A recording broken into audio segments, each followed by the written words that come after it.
Good Sunday morning. I'm Jason Whiteley. Let's get straight to our guests this weekend. It feels like the Texas legislature might not go home this year, at least some of them. We've had two special sessions, another likely on the way, at least for school vouchers. Then there's the impeachment trial in September.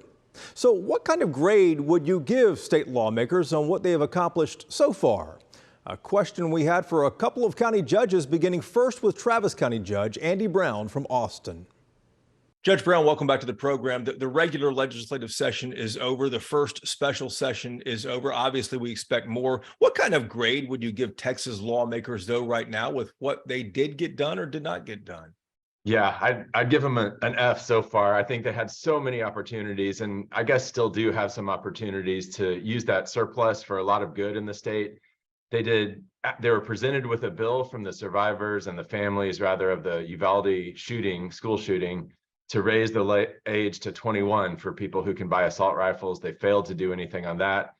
They failed really to do anything on, they didn't legalize fentanyl strips, didn't do much to help in basically the two things that are preventable, that are killing the most people in Travis County right now. And that is accidental overdose deaths, which are largely caused by fentanyl and other things like that. And then gun deaths, suicides and homicides. The number one reason for homicides and suicides is guns in Travis County. So it would have been nice to see the legislature do a little bit more on that. I am happy that they apparently made a big investment into mental health funding. I'm still waiting to see exactly what that looks like. But overall, I think they really missed a lot of big opportunities. Judge, let's talk about the mental health diversion system, the center that you want to start. We talked about that earlier in the year, the last time we spoke.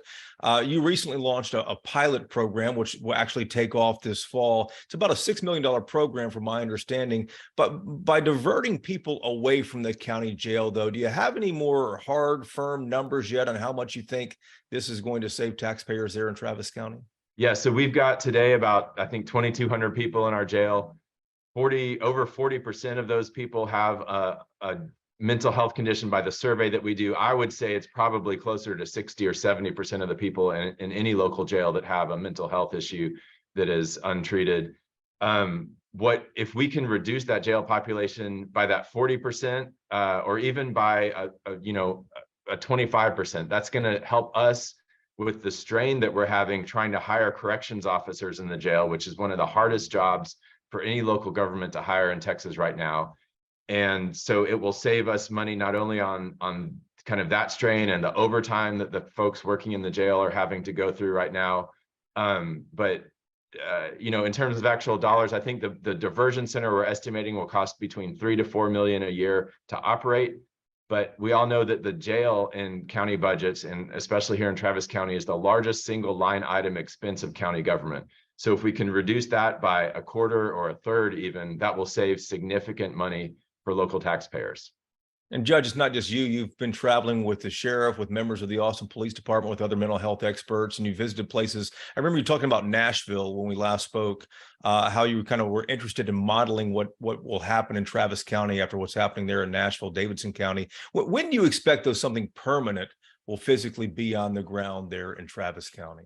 Yeah, so we've got this pilot that is going to start by the end of the summer, and we've directed the county staff right now to come up sort of with the exact details of the programming and the criteria for what this mental health diversion effort would look like. They're supposed to come back to us before the end of the summer with those details, and then the next step would be we could vote to put out an RFP for the design of this center. As you know, that process takes a while because of the RFP rules and stuff like that.